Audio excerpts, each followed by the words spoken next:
Début de transmission, salut chers survivants, aujourd'hui on va parler de Joker qui sort en cette période d'Halloween en même temps que la deuxième partie de ça. Décidément c'est le clown qui va être à la mode cette année, donc attendez-vous à en voir des tonnes pendant vos petites soirées du 31. À peine sorti en salle, il ramasse déjà 1 lion d'or et est adulé par la critique spectateur en Europe.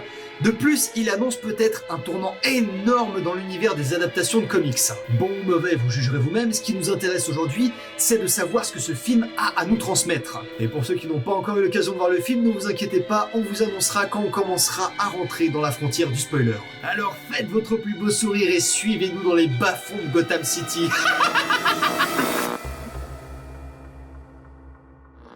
Le projet du film Joker est annoncé avec Todd Phillips à la réalisation et Joaquin Phoenix dans le rôle titre, avec la présence du légendaire De Niro qu'on ne présente plus. À la production, on a la Warner et Martin Scorsese, qui, soit dit en passant, considèrent que les films du MCU, opposant des films d'ici donc, sont plus proches des montagnes russes que du cinéma tel qu'il le conçoit. Je prends la peine de souligner l'implication de Scorsese puisque, comme on le verra plus tard, on y ressentira son influence.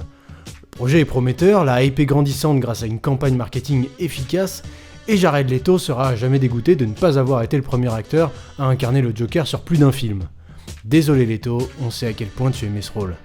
Attends. Todd Phillips est un réalisateur de comédies qui sont un peu lourdingues, à savoir les Very Bad Trip ou les Dark Limit. Alors, j'ai rien contre ce genre d'humour, moi j'y suis pas très sensible, mais ça me fait flipper de voir qu'on met ce réalisateur aux commandes, d'autant plus que moi, j'en ai ma claque de voir des films de super-héros sur lesquels on intègre de l'humour à outrance. De plus, on peut pas dire que les films du DC Universe font l'unanimité depuis Batman vs Superman. Je dis pas que ce qui sort depuis sont des mauvais films, seulement ils ont pas un modèle qui est aussi bien construit, bien que très commercial, que celui de leur principal concurrent. Donc moi ce qui m'inquiète, c'est où est-ce que Warner veut aller avec ce film-là, parce que bien sûr il y a toujours des intérêts commerciaux. Est-ce que là c'est un film qui sera un film unique? Est-ce qu'il sera intégré à une saga? Est-ce qu'il sera un préquel à quelque chose de nouveau?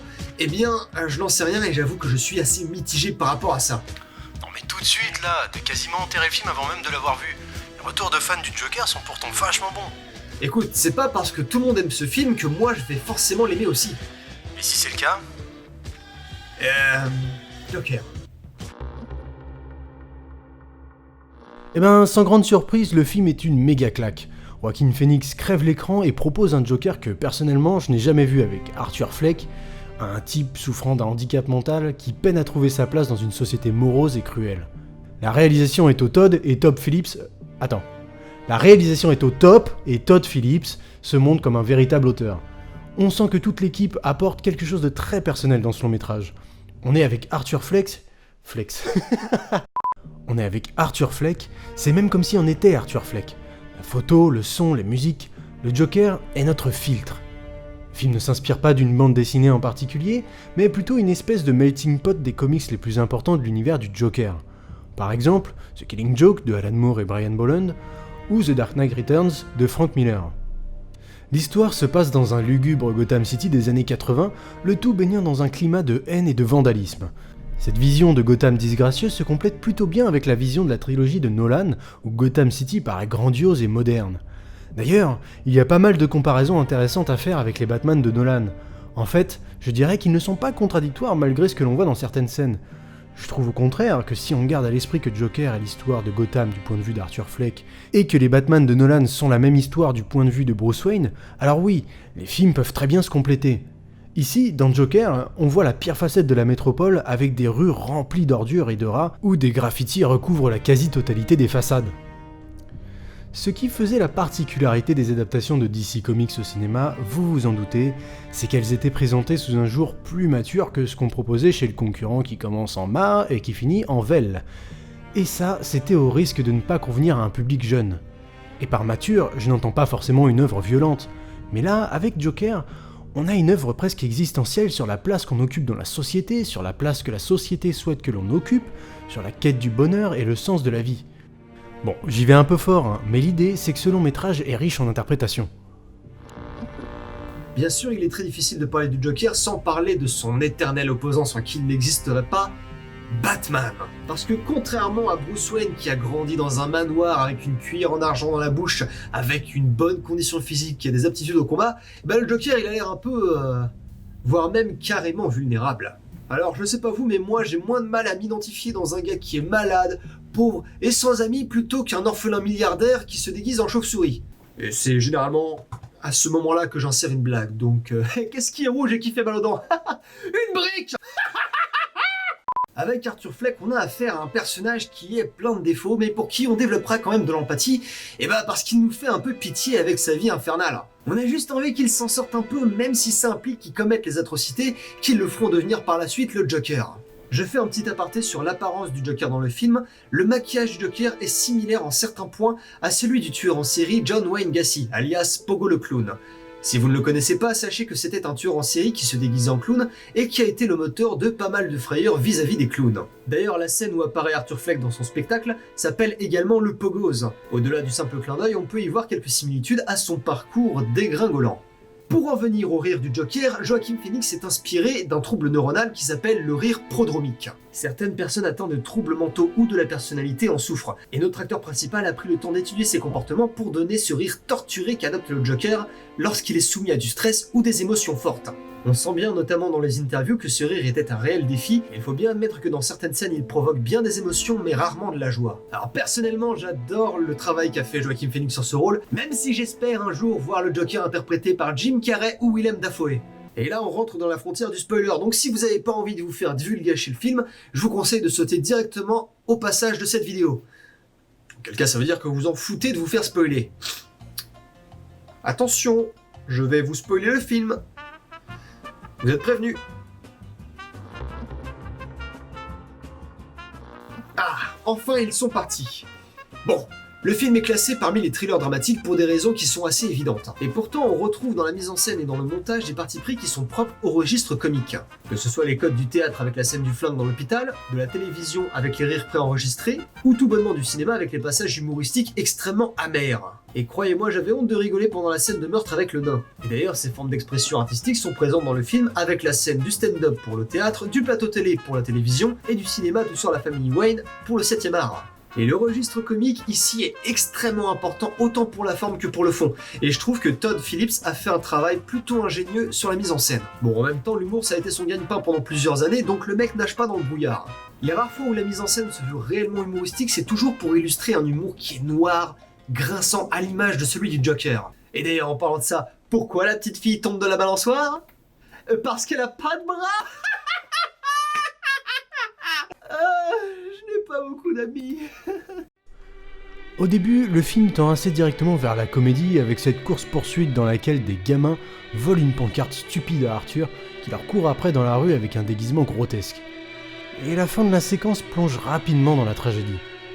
Puis le film progresse et se permet des mises en scène de plus en plus comiques au fur et à mesure que notre Joker prend de l'assurance jusqu'à la fin où il trouve son public et où, là encore, on oscille entre la tragédie puis la comédie dans sa forme la plus pure.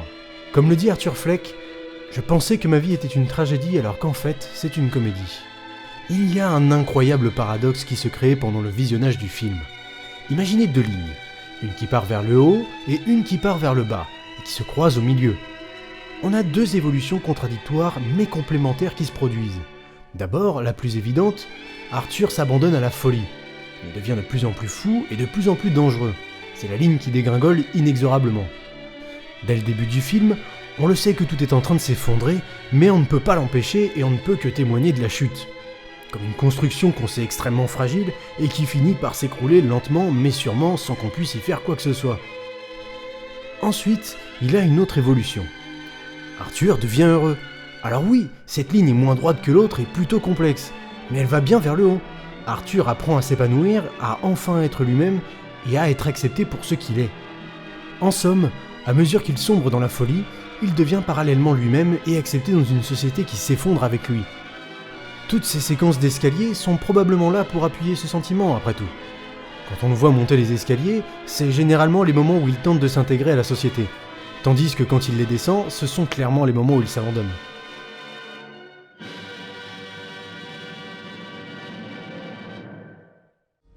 Quoi qu'il en soit, Joker fait l'effort de nous servir un propos mature avec une véritable reconsidération du film de super-héros, même si en l'occurrence, on parle ici de super méchants. La forme sert réellement le fond, on est dans la tête d'Arthur Fleck tout au long du film. Au départ, Arthur Fleck n'est pas quelqu'un de fondamentalement mauvais, il est même plutôt quelqu'un d'attentionné, parce qu'il s'occupe de sa mère, il a envie de faire rire les gens, il s'entend bien avec les enfants, et c'est aussi pour ça qu'il est aussi attachant, ça fait de la peine de voir quelqu'un de si gentil et innocent se faire battre, trahir et humilier. Ce sentiment de faiblesse, d'impuissance, de se sentir tout le temps écrasé par les autres, c'est presque un film d'auteur sur la dépression. Et finalement, sa façon à lui de s'accomplir, c'est de devenir aussi cruel que dans le monde dans lequel il vit. Il est le produit d'une société divisée, violente et sur le déclin. Le Joker est à l'image de la partie sombre de Gotham City. De Niro dans le rôle de Murray n'a pas été choisi au hasard. Étant donné qu'il est l'acteur fétiche de Scorsese et que ce dernier est à la production, on imagine bien comment il a pu se retrouver ici. Mais aussi parce qu'on y trouve des points communs assez troublants avec des films comme Taxi Driver, Raging Bull ou La Valse des Pantins. Comme par hasard, des films où on retrouve des sociopathes, des humoristes ratés et des comédiens instables un peu trop obnubilés par un présentateur télé. Et dans les 3 exemples que je vous donne, qui qu'on retrouve dans le rôle titre ? Ce cher De Niro. La boucle est bouclée. Je trouve que depuis ces 10 dernières années, les films de super-héros traités de façon un peu plus personnelle ont tendance à se faire rares. Il y a 10 ans, les films d'ici se différenciaient déjà par une approche plus sombre et viscérale, là où les films Marvel allaient toujours plus loin dans la fantaisie et l'humour. Ce qu'a maladroitement tenté d'ici ces dernières années. Le Joker va peut-être initier un retour à des films plus matures et maîtrisés, comme c'était le cas des Batman de Nolan ou encore de Watchmen. Donc c'est un film qui me donne de l'espoir pour les prochaines adaptations de comics qu'on verra sortir. J'espère que les nouveaux films qui sortiront en salle auront des approches aussi personnelles et intéressantes que celles qu'avait le Joker. Donc voilà, moi je reste optimiste, le Joker c'est une expérience qui m'a plu, même si elle n'est pas exempte de défauts, et surtout j'espère qu'elle va initier un retour à des films d'adaptation de comics qui seront un peu plus proches du film d'auteur plutôt que du simple produit commercial. Avant de conclure cette vidéo, j'aimerais prendre un instant pour tous vous remercier, mes chers survivants. Vous êtes incroyables, vous êtes des fées de la caboche, ça fait bientôt 1 an que cette chaîne existe, et vous êtes de plus en plus nombreux à nous suivre, donc merci. Merci de penser à laisser votre avis, de partager ce que vous ressentez dans les commentaires, même si vous n'êtes pas forcément d'accord avec nous, on lit ce que vous nous laissez et ça nous fait plaisir, ça nous fait chaud au cœur de voir que ces vidéos vous font partager, vous donnent envie de découvrir des nouvelles œuvres. Donc merci de relayer les transmissions, de nous donner vos avis dans les commentaires, de venir même sur les tournages. Merci à tous, vous êtes des grands malades, merci. Merci à vous, la communauté continue de faire son petit chemin à travers les terres grises et votre soutien est clairement le bienvenu. On prend tout ce que vous pouvez fournir, clic, like, abonnement, notification et surtout le sacro-saint partage. Et voilà, c'est tout pour cette transmission. Les émeutes et les pillages continuent à l'extérieur, donc surtout soyez prudents quand vous irez au cinéma. Et sur ce, je vous souhaite d'excellentes fêtes d'Halloween, mes chers survivants. Salut! Salut! Fin de transmission.